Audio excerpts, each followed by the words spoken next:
Okay, welcome in. I'm Brian Edwards of MajorWager.com, and we have finally gotten to relaunch day as we are relaunching the website here in the next hour or two. The Westgate Superbook in Las Vegas has released odds for second round series, even though Boston is the only team that has officially advanced.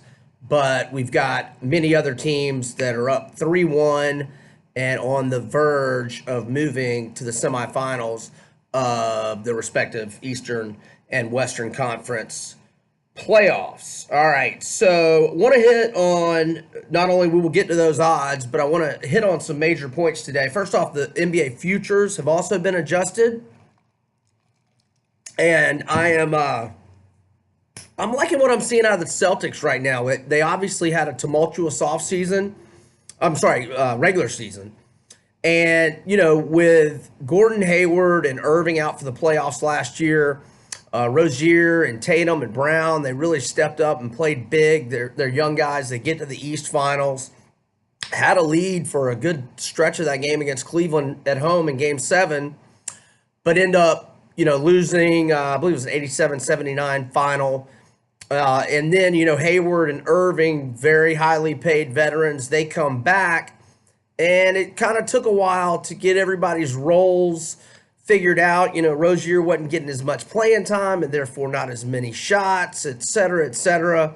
And it didn't have as good a season. But right now, first off, they're the only team that has swept. Now, although Milwaukee has that chance to do so tonight. But you really see Gordon Hayward really starting to turn it on and look like his old self.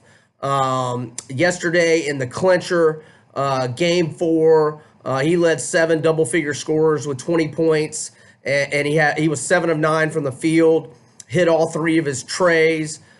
So he's playing well, and you've seen Kyrie also stepping up his play here in the postseason. Yeah, I mean, I love Al Horford. So I think 16-1 odds for Boston is the best future number that's out there, and I'll go over all of those later in the video. Another thing I wanted to hit on is Joel Embiid. He was questionable or doubtful for games 1 and 2, and did not play in Game 3, and then he was doubtful for Game 4, but then within an hour or two or he got ruled doubtful on Friday, late Friday, and the line went from Philadelphia -2.5 or 3 down to Philly -1, 1.5, or even some pick'ems. And then a couple hours before the game started, the line started moving back up, and it eventually closed at 3.5. And it was official, I don't know, maybe a half hour before tip that he was in the starting lineup. So, barring a setback, I think that, and maybe the Game 3 rest did him a lot of good, but barring a setback from Embiid, I think that his knee is going to be okay. I mean, look, he played 31 minutes in Saturday's Game 4, and he was nothing short of sensational. He finished with 31 points, 16 rebounds, 7 assists, 6 blocks, and a pair of steals. And I know it's a small sample size, only 3 games, obviously, but right now he's leading everyone in the NBA in the playoffs in rebounding with 13.7 boards per game and block shots with 3.7 blocks per game. And he's only averaging 25.6 minutes per game. So presuming that, again, there's no setback with the knee, I fully expect him to play increased minutes. And also, the odds on the Philadelphia upcoming series with Toronto, as both teams lead 3-1 and are back home for Game 5. The Raptors are -220, and the 76ers are +180. I'm okay with a play on Philly there. I wouldn't risk a large amount. The Celtics at +200, I would prefer. And the other series that the Westgate released odds for, So I'm sorry, Milwaukee's -250 and Boston +200, and I was referencing to win it all. Boston at 16-1. The series price for Warriors Rockets, Warriors minus 360, and the Rockets plus 280 on the comeback. Keep in mind, last year before Chris Paul strained his hamstring, Houston was up 3-2 going home for the clincher. And no, I'm sorry. Houston had a home court last year. I'm sorry. Game 6, they went out to Golden State without Paul. They got thumped and got to put on pretty good in Game 7 as well. Also want to talk about the struggles of Russell Westbrook.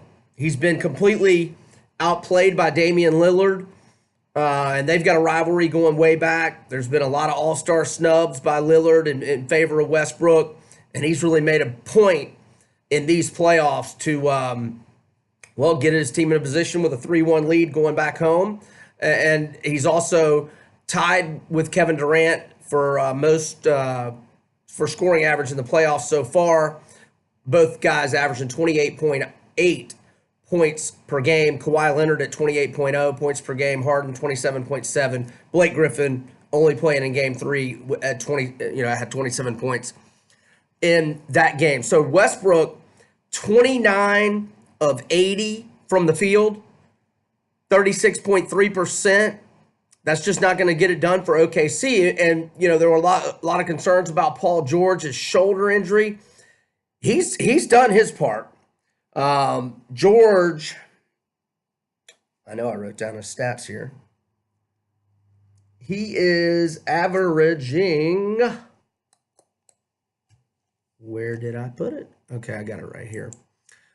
He's doing his part. Paul George, despite the shoulder, he's averaging 26.8 points per game. And another guy who was injured, missed 10 or 11 games late in the regular season, CJ McCollum, the backcourt mate of Damian Lillard. He's playing outstanding, 26.2 points per game. He's shooting better than 50% from 3. If Lillard and McCollum are shooting the ball that way, Portland's going to be a tough out for sure. But so Russell Westbrook struggles. That's the reason why OKC finds itself in a 3-1 hole.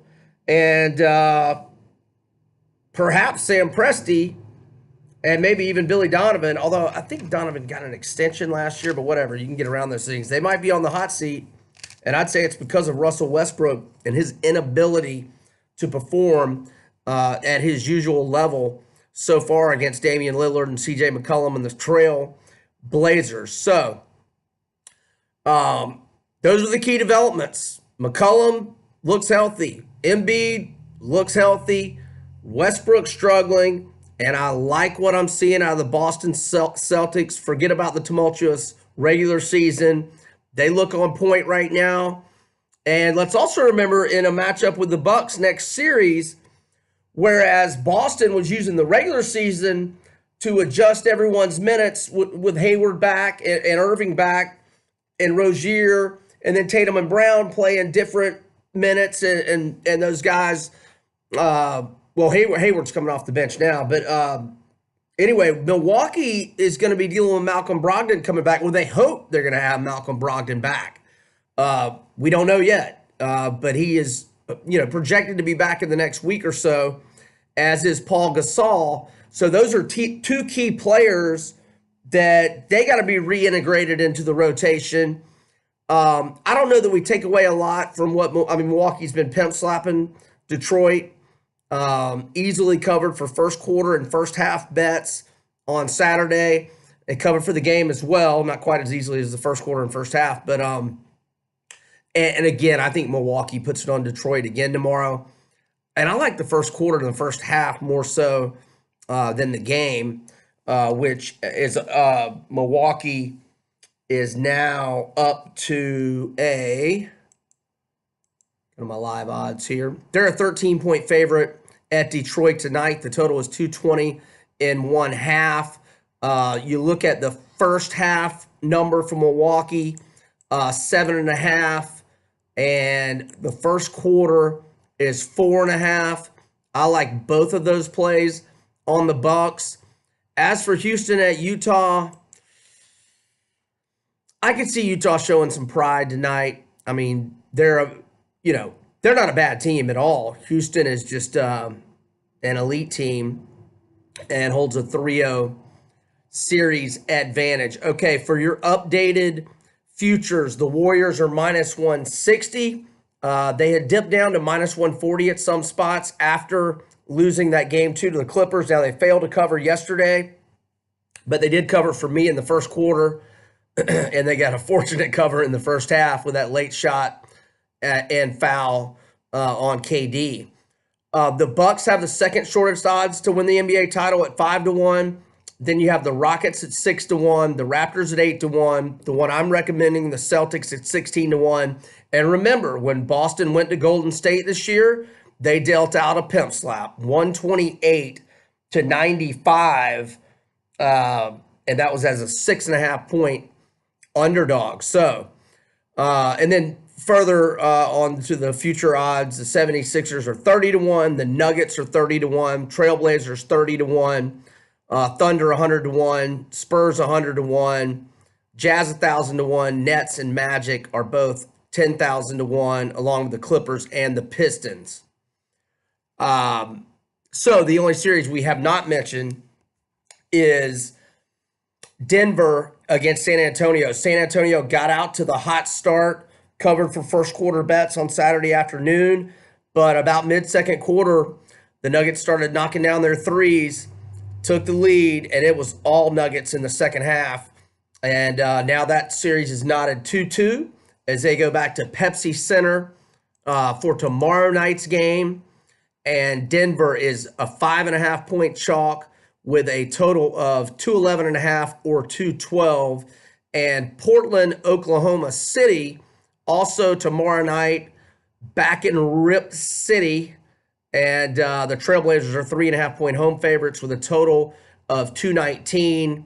And also tomorrow night's game, a 4-game slate.